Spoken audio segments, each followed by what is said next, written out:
días, bienvenidos al Instituto de Estudios Peruanos. Vamos a tener la última de un ciclo de 4 charlas acerca de temas relacionados a la arqueología, a la investigación arqueológica y también a otros aspectos de nuestro quehacer profesional. Estas primeras 4 charlas fueron pensadas en el marco de un convenio interinstitucional entre el Instituto de Estudios Peruanos y el Ministerio de Cultura, en el cual tratábamos de abrir espacios de discusión para temas relacionados con la investigación arqueológica, la puesta en valor de los restos arqueológicos y además temas que conciernen a cuál es el papel de la población en todo este proceso. Entonces, en este marco, el día de hoy vamos a tener la charla de Raúl Hernández Asensio, historiador e investigador principal del Instituto de Estudios Peruanos. ¿De qué hablamos cuando hablamos acerca de la participación ciudadana en la gestión cultural? Y luego los comentarios van a ser de Rodrigo Ruiz, del programa Cabañán del Ministerio de Cultura. Gracias, Quique. Gracias a todos por estar acá hoy. Lo que yo voy a presentar es son los resultados preliminares de una investigación que está actualmente en curso sobre las diferentes modalidades de participación ciudadana aplicada a la puesta en valor del patrimonio cultural. Básicamente me voy a referir sobre todo a patrimonio arqueológico y fundamentalmente a patrimonio monumental, aunque en algunos momentos de la presentación voy a hacer también referencias a algunos otros tipos de restos arqueológicos. Los ejemplos que vamos a ver pertenecen tanto al Perú como a otros países. La idea no es defender un determinado modelo de participación ciudadana en la gestión del patrimonio cultural, no es tampoco criticar las experiencias de participación ciudadana que desde determinados enfoques se vienen poniendo en marcha en el Perú o en otros lugares, sino la idea es que después de esta presentación ustedes puedan tener una perspectiva amplia del tipo de debates que se están generando no solo en nuestro país, sino en toda la región latinoamericana respecto a las modalidades de involucramiento de la población en esta gestión del patrimonio cultural. Entonces pasamos a la siguiente diapositiva, por favor. Distancia, apagamos la luz. Luisa, ¿me puedes ayudar? Para que puedan ustedes ver. Entonces me parece que lo primero a la hora de hablar de participación ciudadana en la gestión del patrimonio cultural es preguntarnos por qué estamos en este punto, por qué en los últimos años hemos tenido esta eclosión de experiencias que buscan involucrar a la población en la gestión de estos restos arqueológicos. Esto es, si ustedes recuerdan, una modalidad de acercamiento hacia el patrimonio que es relativamente reciente, sobre todo en nuestro país. Debemos preguntarnos entonces por qué estamos ahora en esta mesa hablando de participación ciudadana en la gestión del patrimonio cultural. Y hay varios temas ahí. Yo creo que en primer lugar no debemos olvidar que estos proyectos de participación ciudadana aplicada al patrimonio cultural son parte de una corriente más amplia que lleva al involucramiento de la población en general en la definición y en la aplicación de políticas públicas en todos los campos de la administración pública en América Latina. La participación ciudadana, desde este enfoque, se concibe en los últimos años en una doble dimensión. Por un lado, se concibe como un derecho de la población. El derecho de la población a participar de manera directa en la implementación de las políticas públicas que afectan a su vida. En segundo lugar, se concibe también desde un punto de vista utilitario. La participación de la población contribuiría a que estas políticas públicas sean más eficientes y se puedan desarrollar mejor. Esta doble dimensión, por un lado de derecho y por otro utilitaria, la vamos a ver también aplicada en el campo del patrimonio cultural. Pero retengamos esta idea de que no se trata de una experiencia aislada. Si estamos hablando de participación ciudadana hoy en gestión de patrimonio cultural, también se habla de participación ciudadana en seguridad pública, en políticas de desarrollo rural y en muchos otros campos, salud, educación, etc. Ahora bien, hay un segundo factor que es concomitante a esta tendencia general en América Latina a reflexionar sobre la participación ciudadana en la implementación de políticas públicas, y es lo que podemos llamar el problema del patrimonio. En este sentido, lo que quiero decir es que en los últimos años, conforme todos tenemos la impresión de que estamos en un proceso muy acelerado de cambio, de que hay un montón de cosas que están desapareciendo de nuestro acervo cultural, material e inmaterial, tenemos una extensión muy fuerte de un proceso de patrimonialización. En dos sentidos. Por un lado, cada vez tenemos más objetos y cada vez más monumentos patrimonializados, que son considerados patrimonio nacional. Por otro lado, tenemos también una extensión de las categorías patrimoniales. Ahora hablamos no solo de patrimonio monumental, también de patrimonio inmaterial. Hablamos también de expresiones bioculturales que son patrimonializadas, de gastronomía, etc.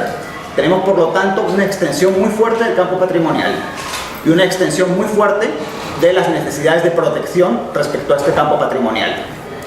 Y esto supone un desafío en varios niveles. Supone un desafío conceptual, cómo conceptualizamos e introducimos dentro de la legislación estas nuevas formas patrimoniales, estos nuevos espacios de patrimonialización que queremos proteger de este proceso tan acelerado de cambio.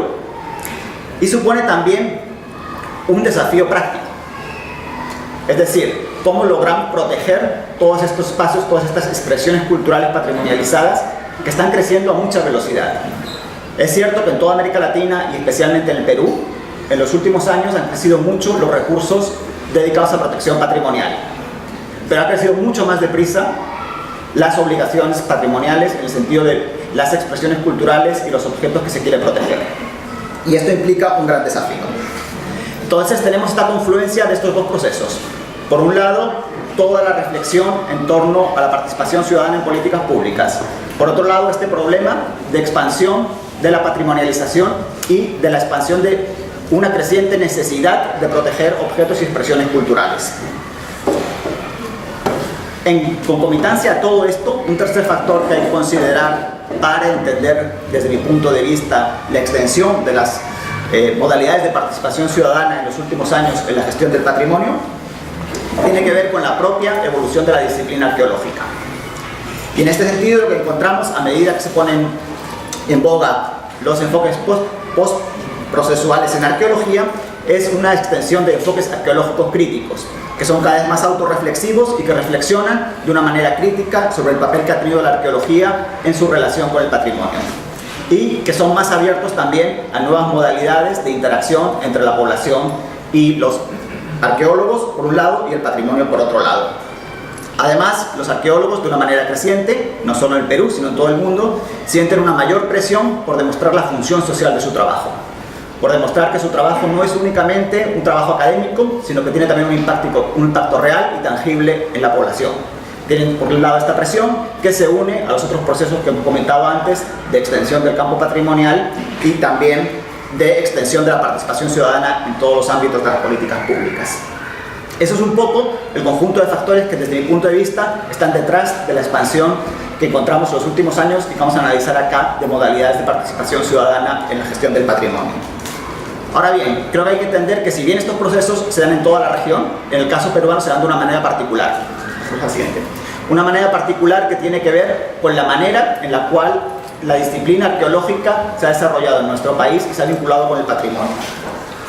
Y en este sentido, desde mi punto de vista, hay dos momentos muy claros. Un primer momento que comienza hacia 1910-1920, que es el momento de formalización de la arqueología como disciplina, que yo llamo el momento de consolidación del pacto patrimonial. Con el pacto patrimonial quiero decir la alianza que se produce en ese momento entre arqueólogos y Estado en torno a dos principios. Por un lado, el monopolio del Estado en la propiedad y uso de los monumentos, y por otro lado, el monopolio de los arqueólogos convertidos en agentes estatales, es decir, en funcionarios, sobre la manipulación e interpretación de los restos arqueológicos prehispánicos. Este pacto patrimonialista tiene una figura central, que es Tello. Tello es quien desde el punto de vista legal desarrolla las primeras estrategias patrimonialistas en el Perú que establecen el monopolio de los del Estado sobre la propiedad de los restos arqueológicos, tanto monumentales como no monumentales. Por otro lado, lo que también hace Tello es consolidar la figura del arqueólogo entendido como funcionario público, entendido como funcionario que tiene la obligación de salvaguardar estos restos prehispánicos que son convertidos ahora en patrimonio, es decir, en un bien del Estado. Este pacto patrimonialista se da en toda América Latina de diferentes modalidades, pero en el caso de Perú, como vamos a ver a lo largo de esta presentación, es especialmente fuerte. Este pacto patrimonialista tiene también una contraparte, que es la deslegitimación de todo tipo de relación entre población y restos arqueológicos que no sea intermediada por el Estado y los arqueólogos. Todo tipo de relación entre patrimonio y población es considerado bajo la categoría genética de huaqueo, y es considerado tanto un delito pero también un ataque moral a la soberanía del Estado. Entonces se deslegitima desde el punto de vista del pacto patrimonial estas relaciones entre patrimonio, entre restos arqueológicos y Estado, que ahora solo entre restos arqueológicos y población, que ahora solo pueden estar intermediadas a través del Estado o a través de los arqueólogos, entendidos en su doble condición, de científicos, pero sobre todo de funcionarios públicos o en todo caso de representantes del Estado. Ahora bien, este modelo de pacto patrimonialista entra en crisis también en el Perú, como en todas partes de América Latina, en los últimos 10 o 15 años. No quiero decir que haya desaparecido, pero sí de alguna manera empieza a haber críticas. Tengamos en cuenta que en el caso peruano, este enfoque patrimonialista llegó a ser hegemónico.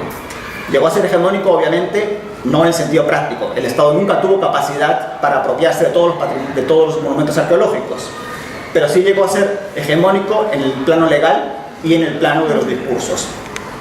Ahora lo que encontramos en los últimos años es un creciente número de grietas en torno a este discurso, tanto desde el punto de vista de las narrativas como sobre todo desde el punto de vista de la práctica en el campo. Y es en este contexto de grietas de este pacto patrimonialista en el cual debemos entender las experiencias de participación ciudadana que ahora vamos a ver más adelante.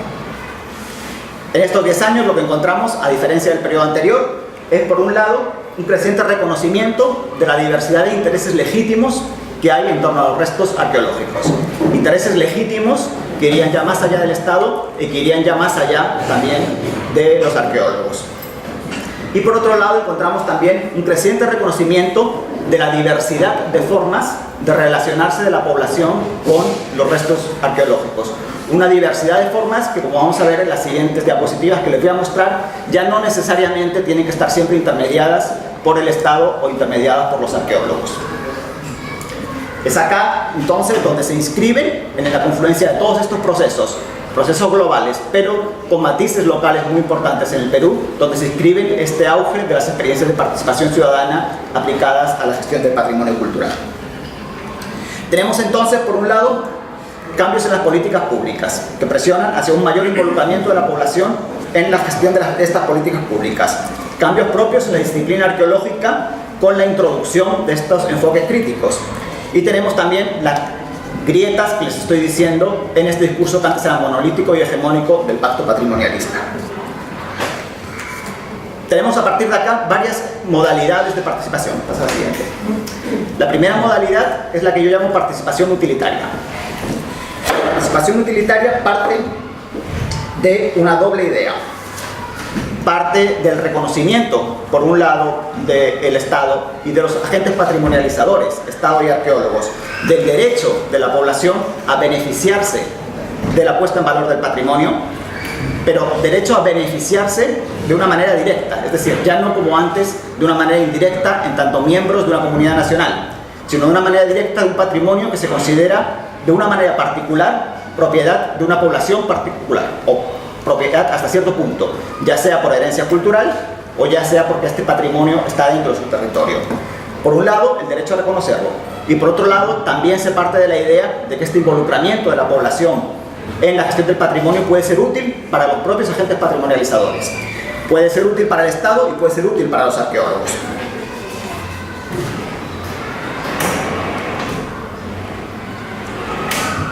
De alguna manera, este enfoque de participación utilitaria es lo que podríamos llamar un enfoque neopatrimonial. Y es neopatrimonial en el sentido de que lo que busca es reelaborar el pacto patrimonial. Reelaborar ese pacto patrimonial añadiéndole un tercer componente. Junto al Estado y junto a los arqueólogos, el pacto patrimonial tendría una tercera pata que sería la población.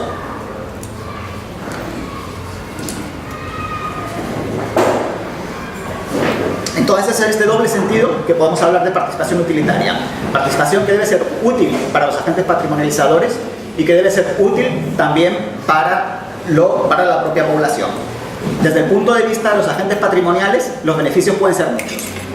Pueden ser, por un lado, un apoyo a la salvaguarda del patrimonio. Pueden ser también nuevos enfoques o nuevos descubrimientos impulsados por la población. Puede ser también participación en forma de manos de obra voluntaria o remunerada o no remunerada de la población en la gestión del patrimonio.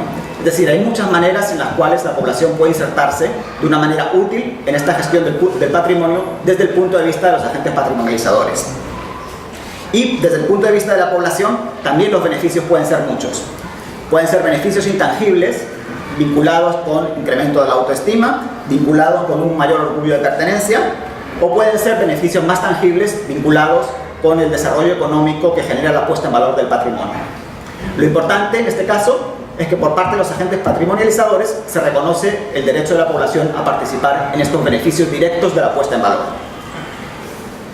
En este sentido, Perú es uno de los países a nivel latinoamericano que más ha avanzado en este tipo de iniciativas de puesta en valor, de participación ciudadana en la puesta en valor desde un punto de vista utilitario. Encontramos en los últimos años un gran número de experiencias que buscan involucrar desde este enfoque a la población en la gestión del patrimonio. Museos comunitarios por un lado, proyectos de desarrollo turístico basados en patrimonio arqueológico, policías comunitarias, proyectos de educación de escolares vinculados a las huacas o vinculados a estos rostros arqueológicos. Este tipo de iniciativas tienen además detrás acuerdos institucionales muy diferentes. En algunos casos son promovidos por el propio Estado, en otros casos son promovidos por los arqueólogos que están a cargo de los proyectos, en otros casos son promovidos por ONGs o por instituciones de desarrollo, y además tienen también un diferente nivel de éxito. Una de las ventajas de estos últimos años de esta explosión de iniciativas de participación ciudadana aplicada al desarrollo, a la puesta en valor del patrimonio, es que ahora contamos con un buen número de trabajos que analizan a partir de estudios de caso concretos cómo funcionan estas iniciativas. Y lo que nos dicen estos trabajos es que las experiencias de inclusión de la población en la gestión del patrimonio funcionan cuando ambas partes tienen beneficios reales. Cuando tanto la población tiene beneficios reales y tangibles, como también los agentes patrimonializadores tienen beneficios reales y tangibles de esta puesta en valor. Es en esos casos cuando este tipo de participación utilitaria realmente es útil y realmente tiene una proyección en el tiempo más allá del impulso inicial. Lo que está detrás, en todos los casos, son procesos de negociación entre los agentes patrimoniales y la población respecto a acuerdos concretos de cómo se va a gestionar esta puesta en valor y cómo se van a repartir los beneficios. Estas negociaciones parten de un reconocimiento de derechos a ambas partes. Reconocimiento de derechos tanto a la población como reconocimiento de derechos sobre ese patrimonio de los propios agentes patrimoniales. Entonces, esta participación utilitaria, en este doble sentido que les estoy diciendo, sería la primera modalidad de participación ciudadana en la gestión del patrimonio cultural que encontramos en nuestra región en los últimos años. Pero no es la única. Pasa al siguiente, por favor. Pasa al siguiente, mira, aquí está lo que hay otra modalidad que va un paso más allá de la participación utilitaria, que es la cogestión del patrimonio cultural. Como en el caso de la participación utilitaria, la cogestión es también un enfoque neopatrimonial. Neopatrimonial en el sentido de que lo que busca es reelaborar este pacto patrimonial, Estado versus Estado y arqueólogos y población, a partir del reconocimiento de derechos a la población sobre el patrimonio cultural. Pero en este caso se va un paso más allá de la participación utilitaria. En este caso ya no solo se reconoce el derecho de la población a beneficiarse de manera directa con el patrimonio, sino se reconoce también el derecho de la población a decidir qué es patrimonio y cómo se debe poner en valor este patrimonio. Es decir, ya no solo sobre el cómo, sino también sobre el qué es patrimonio. En este sentido, lo que supone este enfoque de cogestión es asumir la multivocalidad de los procesos de puesta en valor. Es decir, el hecho de que existen muchos agentes sociales, más allá de los agentes patrimoniales, que tienen derecho a decidir sobre qué es patrimonio y qué no es patrimonio. Y en algunos casos, como vamos a ver, implica también reconocer derecho de veto a la población sobre qué es patrimonializable, qué bienes son patrimonializables y qué bienes no son patrimonializables. Donde más se ha avanzado en este enfoque de participación a partir de la cogestión es casi siempre en los países anglosajones. Un punto clave que tiene este enfoque de desarrollo es la aprobación en 1990 en los Estados Unidos de la Ley de Protección de Enterramientos y Repatriación de Restos Arqueológicos, la NACTRA, por sus siglas en inglés. NACTRA lo que hace es reconocer a las poblaciones indígenas americanas el derecho de propiedad sobre los bienes arqueológicos que se encuentran dentro de sus lugares, dentro de sus territorios. Derecho de propiedad que incluye el derecho a negar el acceso a los agentes patrimoniales, tanto el Estado como los arqueólogos, si así lo consideran. NACTRA supone todo un cambio en la forma de practicar arqueología en los Estados Unidos, que obliga a los arqueólogos a negociar constantemente con los pueblos indígenas qué se puede hacer y cómo y hasta dónde se puede llegar, no solo en el proceso de excavación, sino también en el proceso de convertir estos bienes arqueológicos en patrimonio. Implica de alguna manera reducir mucho el control del Estado y la propiedad del Estado sobre los restos arqueológicos, aunque en los Estados Unidos el pacto patrimonialista nunca fue tan fuerte como en América Latina. E implica también un cambio en el balance de poder en la gestión de los restos arqueológicos. Un balance de poder que ya no está del lado de los arqueólogos, sino está sobre todo del lado de la población en los territorios indígenas. Implica también muchos desafíos. La implementación práctica de NACTRA no es fácil. Hay muchos conflictos, tanto a nivel de la gestión concreta de patrimonios arqueológicos, como incluso conflictos públicos. Implica también un enorme desafío logístico. Una de las disposiciones más importantes de NACTRA y más conflictivas es la obligación por parte de los museos, por parte de las universidades, de repatriar, es decir, de devolver a los pueblos indígenas los restos humanos que se encuentran en sus colecciones.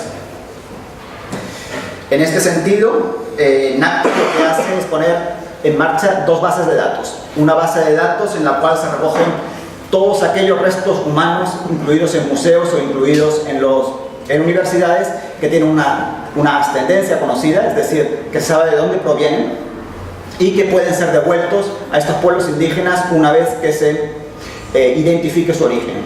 Por otro lado, hay también una base de datos de restos humanos de origen desconocido. Hasta la siguiente. Acá les he traído este mapa de 2006 que lo que muestra es el número de casos de restos humanos incluidos en museos públicos y privados de los Estados Unidos que no tienen ascendencia conocida y que por lo tanto debe proseguir investigándose a quién deben devolverse. Como ustedes pueden ver, es un enorme ejercicio logístico, porque son cerca de 118.000 seres humanos diferentes a los cuales hay que tratar de buscarle su adscripción para ser devueltos a los pueblos indígenas. Lo que establece NACTRA es que todos los restos humanos que sean excavados deben ser posteriormente reenterrados de acuerdo a los mismos rituales con los cuales fueron enterrados primeramente, o si estos rituales ya no se siguen practicando o no pueden practicarse, con los rituales que establezcan sus sucesores culturales. La categoría es sucesor cultural, no sucesor biológico, porque se interpreta que lo que debe buscarse son a los sucesores en la línea cultural de las culturas, en este caso, precolombinas americanas.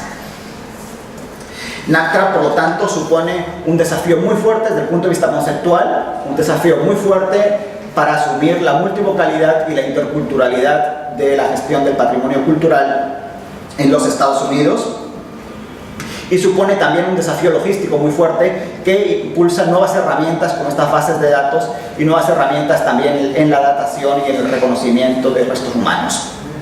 No es el único caso, pasamos a la siguiente. Otro ejemplo de cogestión intercultural del patrimonio es el Museo de Nueva Zelanda de Papataguaregua. Este museo se abre en el año 1998 como resultado de la fusión del antiguo Museo Nacional de Nueva Zelanda y de la Galería Nacional de Arte. Se trata de un museo que parte de la visión de Nueva Zelanda como un solo territorio habitado por dos culturas, la cultura anglosajona occidental y la cultura maorí. Y el museo lo que hace es que refleja esta dualidad a todos los niveles. A nivel conceptual, por un lado, con dos relatos museográficos paralelos, a nivel administrativo, con dos directores, e incluso a nivel físico, con una distribución dual del espacio. Incluso el propio nombre del museo es Museo de Nueva Zelanda de Papá, que quiere decir en maorí nuestro lugar, que es el nombre maorí de Nueva Zelanda. Lo que hace este museo es que transmite la idea de, como les digo, un territorio con dos culturas, pero lo hace no de una manera secuencial como hacemos nosotros generalmente con nuestros museos, con una etapa prehispánica, una etapa colonial y una etapa republicana, sino de manera paralela. La historia de estas dos comunidades, desde la época prehistórica hasta la actualidad, se cuenta en paralelo. con interrelaciones entre sí, pero en paralelo en todo momento, como dos relatos museográficos paralelos. Este es un tipo de enfoque intercultural de la gestión del patrimonio que ha tenido también muchos problemas en la implementación. Ustedes pueden ver en la fotografía que está en la parte derecha de abajo un conjunto de protestas que hubo por parte de grupos de extrema derecha neozelandeses en el momento de la apertura del museo. Este museo se consideraba que era, este enfoque dual se consideraba que era una traición a la esencia de la nación neozelandesa y generó también bastantes protestas, como pueden ver ahí en esta fotografía. En ese momento. Hay también muchos desafíos mucho más prácticos, que es cómo se implementa en la práctica esta interculturalidad. Y es que esta visión dual lo que plantea es, desde el punto de vista occidental, esto es un museo, pero desde el punto de vista maorí, al estar ahí objetos sagrados, no solo es un museo, es también un espacio sagrado en sí mismo. Y esto implica muchas negociaciones, pequeñas micronegociaciones cotidianas de qué significa este espacio con este doble significado de museo y lugar sagrado. Por un lado, hay que negociar qué día se abre y qué día se cierra el museo. Hay que negociar qué horarios, porque no necesariamente las horas del día significan lo mismo para cada una de las dos culturas. Por ejemplo, en la cultura maorí, este tipo de objetos suelen ser, digamos, presentados al público en horas nocturnas. Implica también desafíos sobre cómo van a circular y qué pueden hacer o no pueden hacer los visitantes al museo. Por ejemplo, una de las disposiciones más complicadas de gestionar es el hecho de que en la cultura maorí las mujeres embarazadas y las mujeres que están menstruando no pueden acercarse a los lugares sagrados. Y en este sentido el museo no prohíbe, pero sí desaconseja fuertemente que entren mujeres embarazadas o mujeres menstruando al museo. Como ven, esta gestión intercultural del patrimonio tiene retos bastante fuertes que son difíciles de asumir y que son de alguna manera implican cesiones y concesiones y negociaciones cotidianas tanto desde lo más amplio, desde el relato museográfico que queremos presentar, como a este tipo de pequeños detalles cotidianos. En el caso del Perú, no contamos con estas experiencias tan desarrolladas como en el caso de los países anglosajones, pero sí tenemos algún tipo de casos en los cuales parece que vayan prefigurando este tipo de debates. Pasa así, por favor. Creo que el caso más representativo en este sentido de estos nuevos debates en torno al patrimonio desde una perspectiva intercultural son los relativos a los restos de la señora de Cao, en Magdalena de Cao. Ustedes saben la historia, esta es una gobernante mochica que fue descubierta el año 2007 y posteriormente se creó un museo en el año 2009 para exhibir sus restos. Un museo en el cual estos restos de la señora mochica son los principales, es el principal atractivo. Esta sobreexposición de los restos causó en torno al año 2006-2007 una cierta polémica local en Trujillo respecto a lo que se consideraba una falta de respeto, por un lado, hacia los propios restos humanos y por otro lado también en la manera en la cual se anunció este descubrimiento a través de una revista norteamericana, National Geographic, y no a través de medios peruanos. Toda esta polémica, de alguna manera, fue respondida por el equipo que puso en valor el museo, que construyó el museo, con una opción particular para exhibir los restos. Los restos de la señora de Cao no se exhiben de manera directa al público.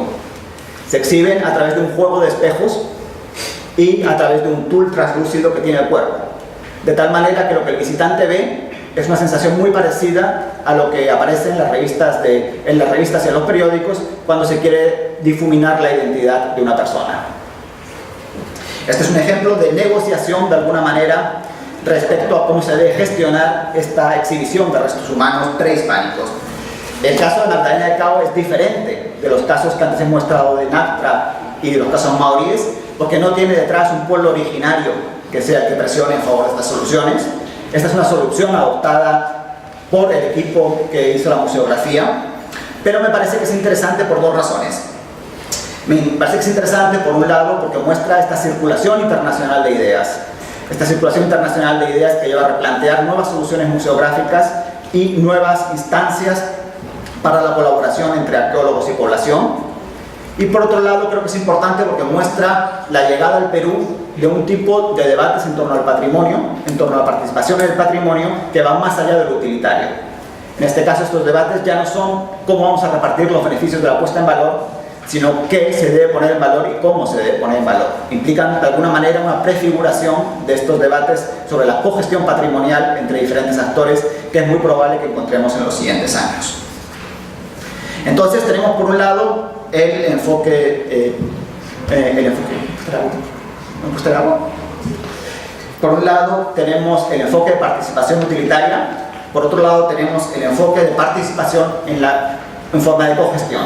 Ambos son enfoques neopatrimoniales en la medida que tratan de reelaborar este pacto patrimonial, en la medida que tratan de...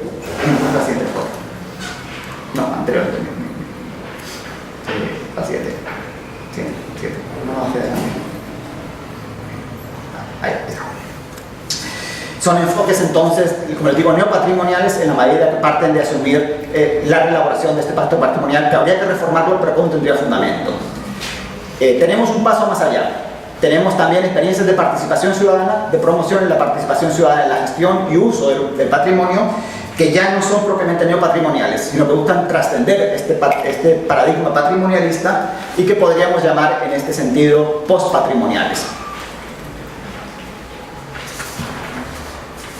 El punto de vista del enfoque postpatrimonial no es rechazar la noción de patrimonio, sino relativizar la importancia que tiene esta categoría para definir un objeto. Es decir, los objetos prehispánicos o los objetos arqueológicos en general serían patrimonio, pero al mismo tiempo serían también otras cosas. Es decir, tendrían una vida social más allá de su condición de patrimonio. Esto significa ir más allá de la multivocalidad. Ya no significa que varias personas o varios agentes tengan derecho a opinar sobre los objetos, sino que este objeto puede significar cosas diferentes para grupos sociales diferentes al mismo tiempo. Y esto implica un reto mucho más fuerte que las modalidades de participación anteriores, porque implica romper el tabú, la línea roja que definía el enfoque patrimonialista, que era la intangibilidad de los objetos arqueológicos. Los enfoques postpatrimoniales van más allá de esta intangibilidad y asumen que la vida de los objetos prehispánicos no está ya dada. Estos objetos siguen teniendo vida, siguen teniendo nuevos usos y siguen teniendo nuevos significados. Y estos nuevos usos y nuevos significados son tan reales y tan auténticos y tan válidos como los significados que tuvieron a lo largo del tiempo. Y la participación ciudadana, o digamos el acceso ciudadano de la población a estos objetos, ya no se considera solo desde un punto de vista pasivo o contemplativo, sino desde un punto de vista activo. Es decir, estos objetos siguen teniendo una vida social y esta vida social puede significar cambios. Cambios no solo en el sentido de los objetos simbólicos, sino también cambios físicos, es decir, modificaciones en los propios restos arqueológicos, resultado de este uso social nuevo del patrimonio. En ese sentido, es un enfoque mucho más delicado y que implica negociaciones mucho más fuertes.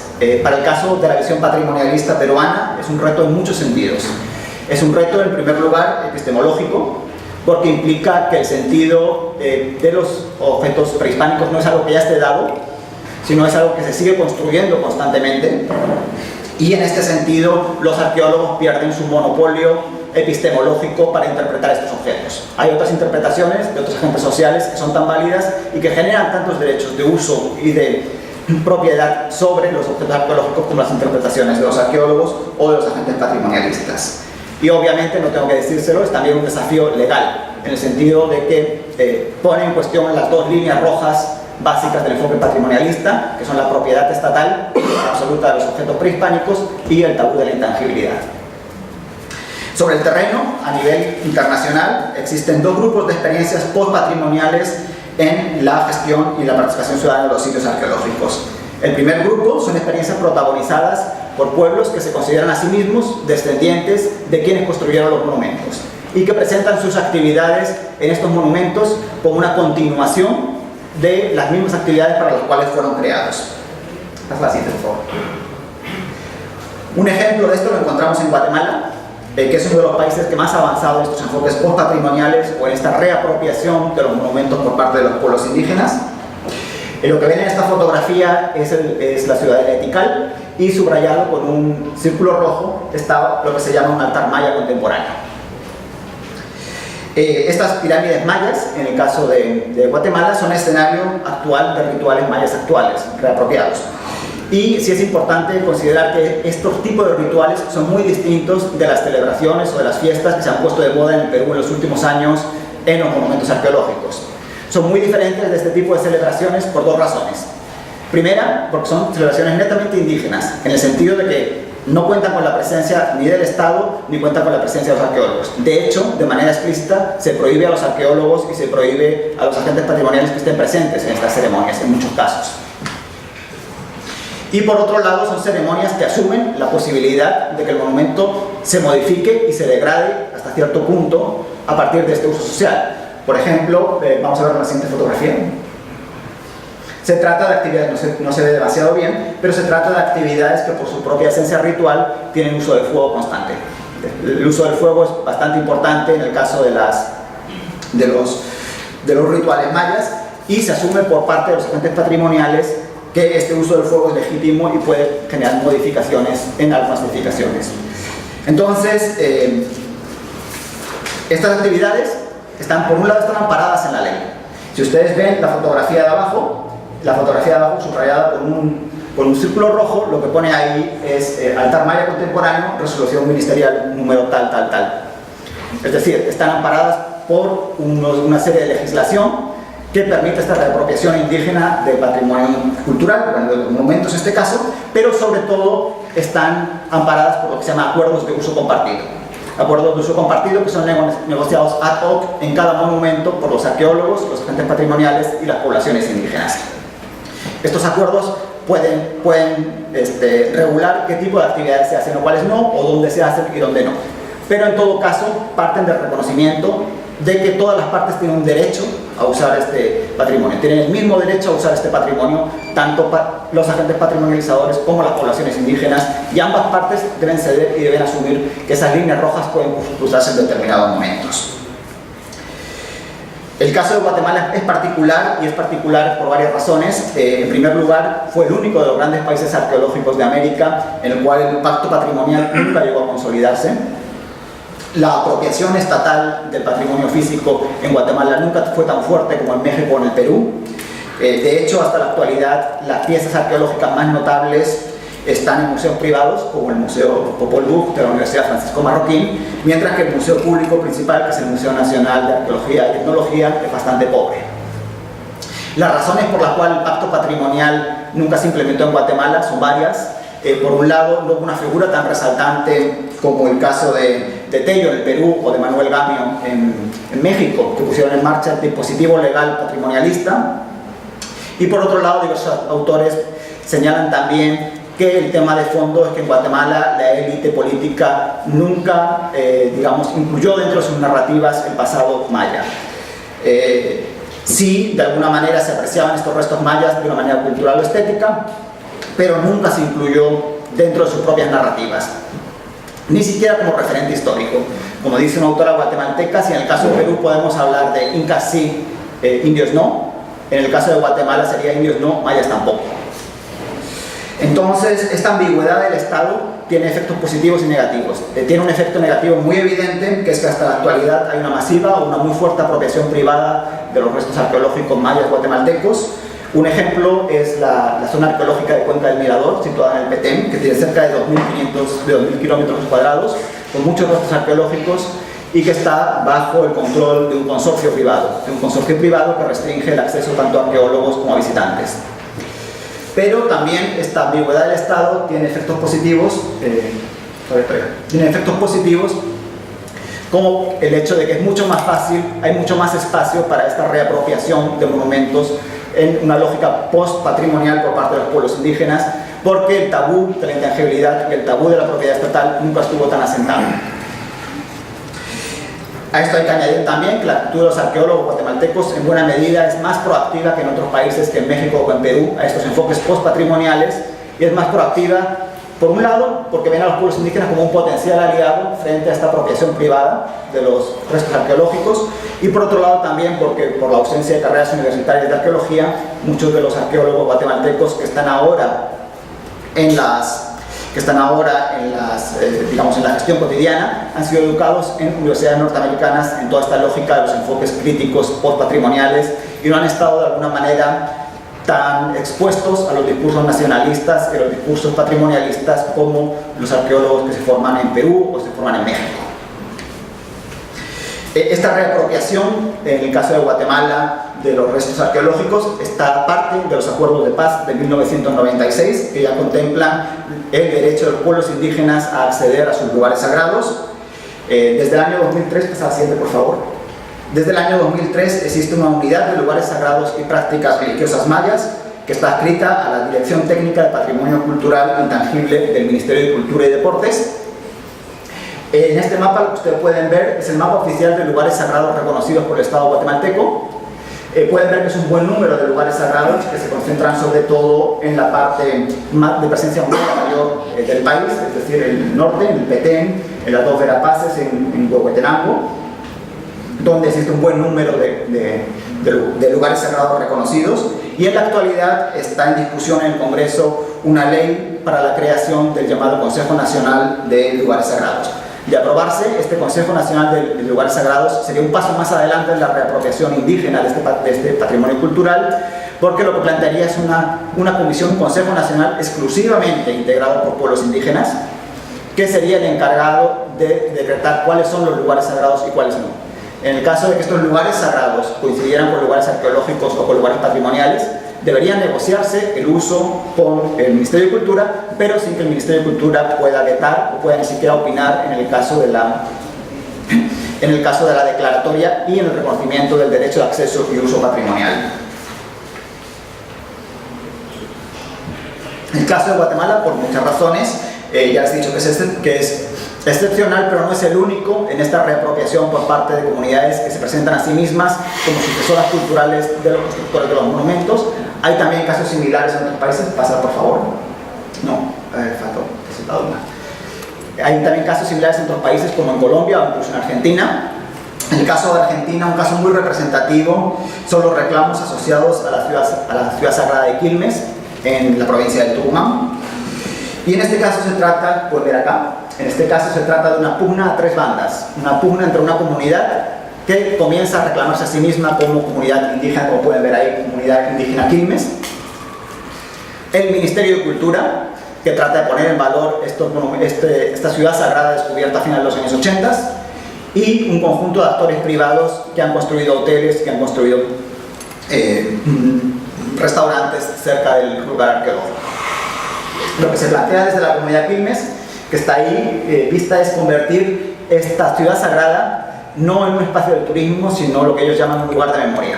Y ahí pueden ver en el cartel que está situado en la parte superior izquierda una leyenda en este sentido que señala que los Quilmes resistieron 130 años a la conquista española y fueron parte del pueblo desaparecido y trasladado caminando a Buenos Aires. En la parte de abajo igual hay un cartel que señala comunidad indígena Quilmes, lugar de memoria.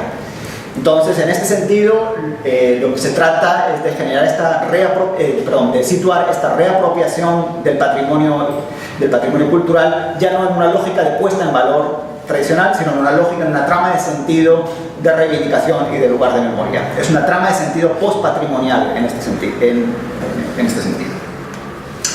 Entonces tenemos que en América Latina hay varias corrientes que están empujando estas reapropiaciones postpatrimoniales del patrimonio.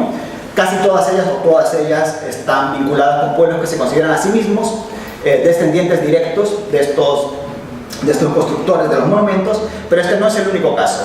En otros países, sobre todo en los países de Europa y los Estados Unidos, tenemos en los últimos años un auge de lo que se llama grupos, o de lo que se llaman a sí mismos grupos neoindígenas, que también tratan de reapropiarse para un uso social diferente y postpatrimonial de los monumentos arqueológicos. Estos grupos neoindígenas lo que plantean es una recuperación de lo que ellos consideran creencias ancestrales europeas, y tienen ahí varios enfoques. Están por un lado los movimientos neopaganos vinculados a la religiosidad germánica o a la religiosidad nórdica. Están los movimientos neoceltas. Están también los movimientos wiccanos, que están vinculados a las prácticas de brujería medieval, o están también los grupos postfeministas de adoradores de la diosa madre. Todos este tipo de grupos tienen también una serie de reclamos para el uso social diferente del uso patrimonial de los monumentos. Lo que podemos ver acá es el monumento que todos ustedes conocen, de Stonehenge, situado en Inglaterra, y el conjunto de rituales que se llevan a cabo en los diferentes solsticios por parte de estos grupos neoindígenas. En este caso se trata, como digo, de un uso postpatrimonial que tiene la característica más de que es un uso masivo. Es un uso masivo, pero ya no se plantea como un uso por parte de los propios herederos culturales, sino de un nuevo uso a partir de una religiosidad nueva. Es decir, es un caso diferente al caso de América Latina. Y acá la noción en la cual se basa para llevar a cabo esta reapropiación no es la noción de herencia cultural, sino es la noción de lo que se llama usos locales informados del patrimonio. Es decir, como les he contado antes, el hecho de que los restos arqueológicos pueden ser reapropiados a partir de tramas de sentido diferentes, tramas de sentido que están basadas en formas de religiosidad o en formas sociales o en costumbres contemporáneas y no necesariamente tienen que remitirse al pasado, en el sentido de que estos lugares arqueológicos no son lugares cerrados, no son lugares cuyo sentido esté clausurado, sino que su sentido sigue construyéndose a lo largo del tiempo. Este caso de Stonehenge es además bastante emblemático porque es uno de los primeros que lleva a los propios arqueólogos a formalizar de manera, digamos, escrita, directa, estos compromisos de uso compartido del patrimonio. Compromisos de uso compartido que implican que ya no son solo patrimonio, sino son también escenario de otras funciones sociales diferentes.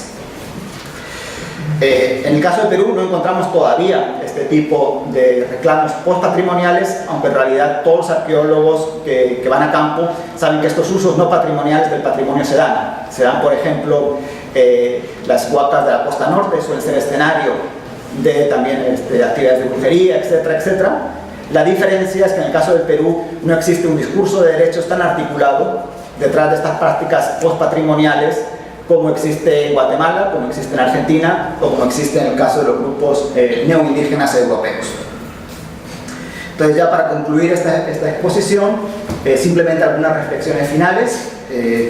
Creo que este es un tema que está crecientemente en importancia. Estas reapropiaciones del patrimonio, tanto desde el punto de vista de la participación utilitaria, de la cogestión o de estos usos postpatrimoniales, son cosas que tenemos que empezar a discutir, que no podemos dejarlas de lado. Vemos que el tema de la participación ciudadana es complejo, porque detrás de esto hay diferentes tramas de sentido, hay diferentes proyectos y hay diferentes enfoques de qué es participación.